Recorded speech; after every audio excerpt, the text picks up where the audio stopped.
شروع کرتا ہوں اللہ تعالیٰ کے بابرکت نام سے جو دلوں کے بھید خوب جانتا ہے۔ معزز ناظرین اکرام، آج کی اس ویڈیو میں عشق رسول صلی اللہ علیہ وآلہ وسلم کا ایک واقعہ بیان کروں گا۔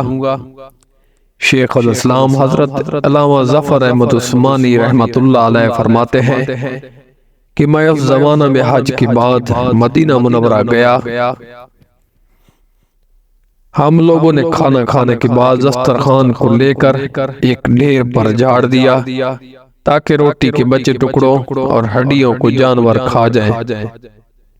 تھوڑی دیر کے بعد جب میں اپنے کمرے سے باہر نکلا تو یہ دیکھ کر حیران رہ گیا، ایک خوبصورت 9 سال کا بچہ ان ٹکڑوں کو چن چن کر کھا رہا ہے۔ مجھے سخت افسوس ہوا۔ بچے کو ساتھ لے کر قیامگاہ میں آیا اور اسے پیٹ بھر کے کھانا کھلایا، کیونکہ میں ایسی ہستی کے شہر میں تھا جو غریبوں کا والی اور غلاموں کا مولا تھا۔ میرے اس برتاؤ کو دیکھ کر بچہ بے حد متاثر ہوا۔ میں نے چلتے وقت اس سے کہا کہ بیٹا تمہارے والد کیا کرتے ہیں؟ اس نے کہا میں یتیم ہوں۔ میں نے کہا بیٹا میرے ساتھ ہندوستان چلو گے، وہاں میں تم کو اچھے اچھے کھانے کھلاؤں گا، عمدہ عمدہ کپڑے پہناؤں گا، اپنے مدرسے میں تعلیم دوں گا۔ جب تم عالم فاضل ہو جاؤ گے تو میں خود تم کو یہاں لے کر آؤں گا اور تمہیں تمہاری والدہ کے سپرد کر دوں گا۔ تم جاؤ اپنی والدہ سے اجازت لے کر آؤ۔ لڑکا بہت خوش ہوا اور اچھلتا کودتا اپنی والدہ کے پاس واپس گیا۔ وہ بیچاری بیوہ دوسرے بچوں کے اخراجات سے پہلے ہی پریشان تھی۔ اس نے فوراً اجازت دے دی۔ بچہ فوراً آیا اور مولانا کو بتایا کہ میں آپ کے ساتھ جاؤں گا، میری ماں نے اجازت دے دی ہے۔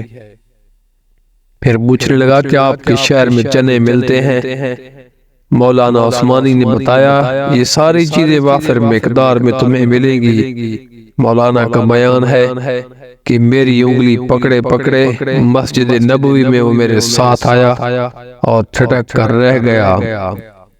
سرکار دو عالم صلی اللہ علیہ وآلہ وسلم کے روضہ مبارک کو دیکھا اور مسجد کے دروازے کو، اور پوچھا کہ بابا یہ دروازہ اور روضہ بھی وہاں ملے گا؟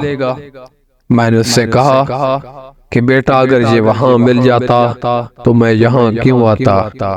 لڑکے کے چہرے کا رنگ بدل گیا، میری انگلی چھوڑ دی۔ بابا تم جاؤ، اگر یہ نہیں ملے گا تو میں ہرگز اس دروازے کو چھوڑ کر نہیں جاؤں گا، بھوکا رہوں گا، پیاسا رہوں گا۔ اس دروازے کو دیکھ کر اپنی بھوک اور پیاس بجھاتا رہوں گا جس طرح آج تک بجھاتا رہا ہوں۔ یہ کہہ کر بچہ رونے لگا اور اس کی عشق کو دیکھ کر میں بھی رونے لگ گیا۔ سبحان اللہ۔